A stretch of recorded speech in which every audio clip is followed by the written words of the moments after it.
Paper leak हुए, घोटालों की सरकार रही और संपूर्ण राजस्थान को कर्जे पर लाकर छोड़ दिया दूसरे नंबर पे, पहला पंजाब और दूसरा राजस्थान। और एडवर्टाइजमेंटों की सरकार रही, एडवर्टाइजमेंट के अलावा कुछ नहीं किया। और राशन रूशन भी दिया तो नकली दिया, जिससे बीमार और हो गए और बीमारी में खर्चा और बढ़ गया। तो ऐसी जो गहलोत सरकार रही, मुगल रूप में काम किया, उसका आज समापन हो गया और पतन हो गया। परकोटे की तीनों सीट आएगी, विधानसभा में 200 कमल खिलेंगे और कमल पे लक्ष्मी विराजमान है, समृद्धि आएगी 5 साल की।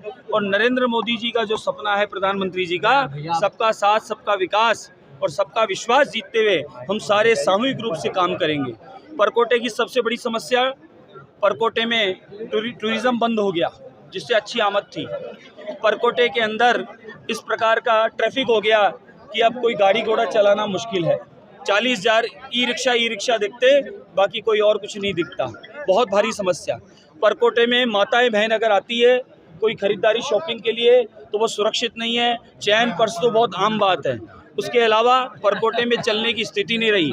उसके अलावा सबसे बड़ी बात कि माताओं बहनों के लिए कोई शौचालय नहीं है, इस बारे में कोई सोच भी नहीं है, क्योंकि ये तो दुराचारियों की सरकार रही है। इसका स्वभाव और कृत्य क्या रहा है, ये तो ऐसी सरकार रही है कि हनुमान चालीसा करो तो नोटिस देती है, सुंदरकांड पाठ करो तो नोटिस देती है, 10 बजे रामलीलाओं में नोटिस देती है। तो इनका भाव तो सनातनियों के खिलाफ है। तो इस सनातन को दबाना चाहते हैं, मिटाना चाहते हैं और सनातन को मिटाने की बात करते हैं। जो ये मम्मी और बेटे की जो सरकार है, ये पप्पू की सरकार अब समाप्त हो गई। जी, आपने पहले मंदिरों को जो परकोटे क्षेत्र में मंदिर है भी उसी तरह से कार्य करते हैं। तीनों विधानसभाओं में आप घूमकर मीडिया वाले मेरे साथ देखे हैं, इन्होंने ये कहा है कि ये मैं अगर इस क्षेत्र में नहीं भी आता, लेकिन उन्होंने क्या कहा, इनके मंत्रियों ने कहा मैं बीजेपी का एजेंट हूँ। हाँ, मैं बीजेपी का एजेंट अब बन गया।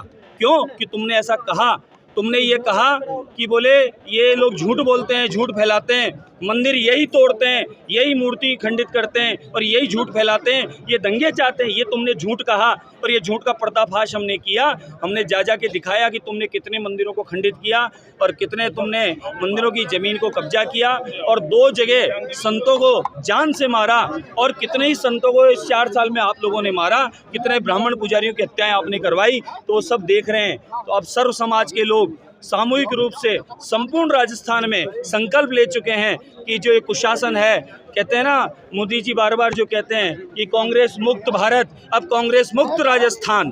जी, स्वामी जी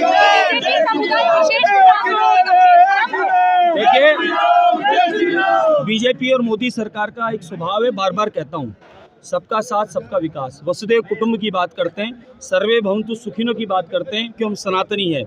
और यहाँ क्या स्वभाव रहता है कि एक आंख बंद कर लेते हैं, एक आंख से देखते हैं और फिर एक आंख से जो देखते हैं और सिर्फ उनको सनातन का भगवान ही दिखता, उन्हें हरा ही हरा दिखता है। तो वो हरा दिखता है तो उसका हरे का नुकसान भुगतो। हम तो सबका विकास की बात करते हैं और कितना बड़ा काम किया है अभी 3 तलाक का, मुस्लिम माताओं बहनों को कितना फ़ायदा उसका मिला है।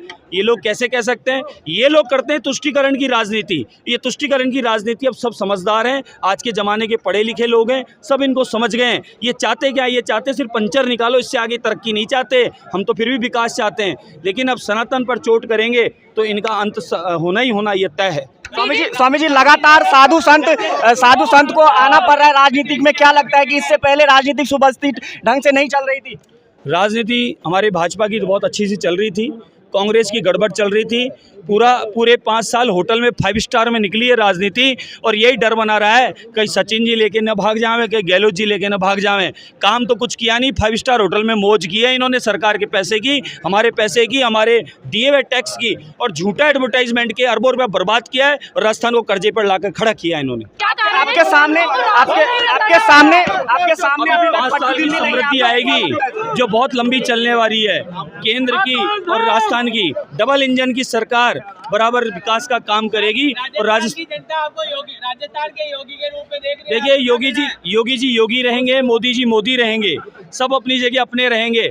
अपने को जो राजस्थान में काम करना है वो राजस्थान में विकास का काम करना है, सनातन की धर्म ध्वजा को आगे बढ़ाना है। तो धाम के प्रमुख जो है स्वामी बाल मुकुंदाचार्य ने नामांकन भर दिया है और खुले मन से कहा है कि कांग्रेस ने तुष्टीकरण की राजनीति की है, कांग्रेस ने तुष्टीकरण की राजनीति की है और इस सरकार को उखाड़ फेंकेंगे। परकोटे के तीनों सीट पर दावा कर रहे हैं स्वामी जी, तो परकोटे के तीनों सीट हम लेकर आएंगे ऐसा दावा कर रहे हैं और कांग्रेस पर बड़ा आरोप लगा रहे हैं तुष्टीकरण का। आप देख सकते हैं कि स्वामी जी के समर्थक की इतनी भीड़ है, आप देख सकते हैं। क्या लगता है सर, हवा महल से एक संत को उतारा गया है, किस तरह से देखते हैं आप? संत को उतारा 101% हमारी जीत है। जिस हिसाब से संत की मेहनत है, आज जो सनातन हिंदू धर्म के साथ अत्याचार हो रहा है उसके लिए आज संतों की आवश्यकता है इस देश में, जरूरत आवश्यकता है।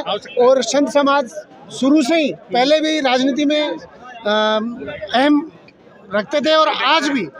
क्या लगता है सर, लगातार संत महात्मा को पार्टी में आना पड़ रहा है और आगे चल के राजनीति में आना पड़ रहा है, क्या किस तरह से देखते हैं? संत महात्मा जब तक राजनीति में नहीं आएंगे, सामाजिक कार्यों में नहीं आएंगे, तब तक देश का ना तो विकास होगा ना देश की संस्कृति बचेगी। देश की संस्कृति के लिए, देश को एक आगे हमारे सांस्कृतिक राष्ट्र के रूप में विकसित करने के लिए महाराज को और हमारे जो संत महात्मा है, क्योंकि जो सर्वश्रेष्ठ बुद्धि जो होती है वो हमारे संत महात्माओं में होती है, सर्वश्रेष्ठ जो चैतन्य होता है वो उनके अंदर होता है और वो समाज को सबसे अच्छी तरह से साध सकते हैं और आगे लेके चल सकते हैं। क्या लगता है कि प्रतिद्वंदी अभी तक नहीं आए हवा महल सीट से, इस पर क्या कहना है आपका? इस पर कहना ये है कि प्रतिद्वंदी जो विपक्षी पार्टी है वो ये जान चुकी है कि महाराज के आने के बाद हवा महल सीट पूरी तरह से भाजपा के पक्ष में है। सर, आप गदा लेकर घूम रहे हैं, इस पर इस गदा से किस पर प्रहार? ये कांग्रेस रूपी राक्षस के ऊपर ये गदा का प्रहार हो रहा है। संत महात्मा को आगे चलकर आना पड़ा राजनीति में, क्योंकि संत महात्मा सब आगे आ गए हैं और पूरा हिंदुत्व एक है। ये कितनी बड़ी जीत देख रहे हैं? जनता का रोष है और गदा रूपी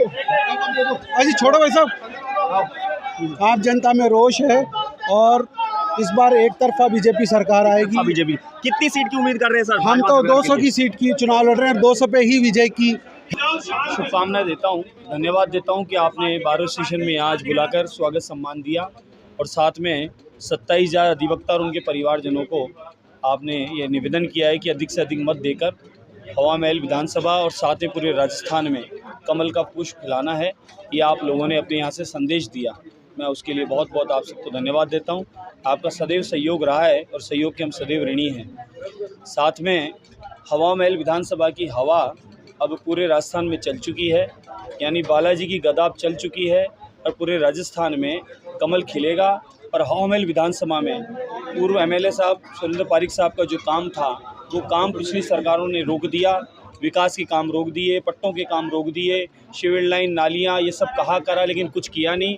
और परकोटे की दशा जो कर दी है वो ये कर दी कि वहाँ तेज़ गति से हिंदू समाज का पलायन होने लगा।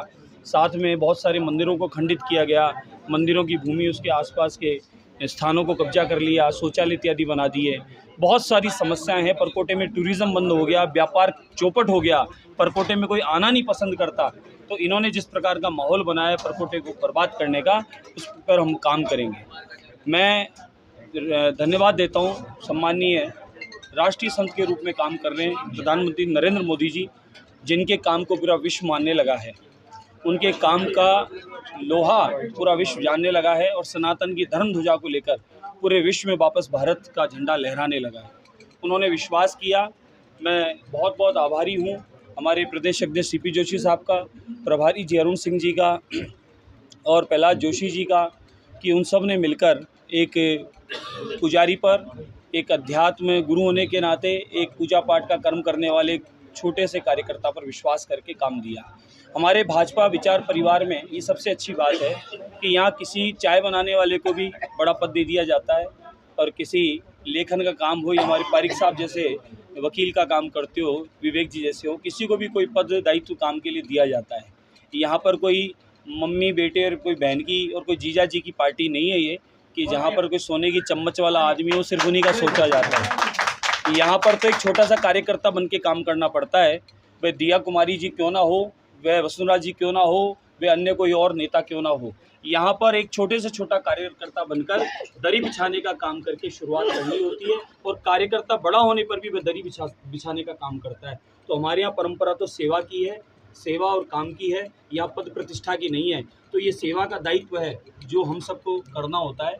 तो हमारी हवामहल विधानसभा के समस्त हमारे जो पूर्व एमएलए अभी मौजूदा सब हमारे साथी गण, उनका सबका बहुत बहुत आभार है कि वो सब सहयोग करके ऐतिहासिक रूप से इस कार्य को संपन्न करा रहे हैं। और मैं बता दूं, इन सब की परकोटे की से 3 सीटों की जो कार्यशैली रहेगी, ये पूरे राजस्थान में संदेश जाएगा और पूरे राजस्थान में आप देखेंगे कमल खिलेगा। ये तय हो चुका है, पूरे राजस्थान में कमल खिलेगा।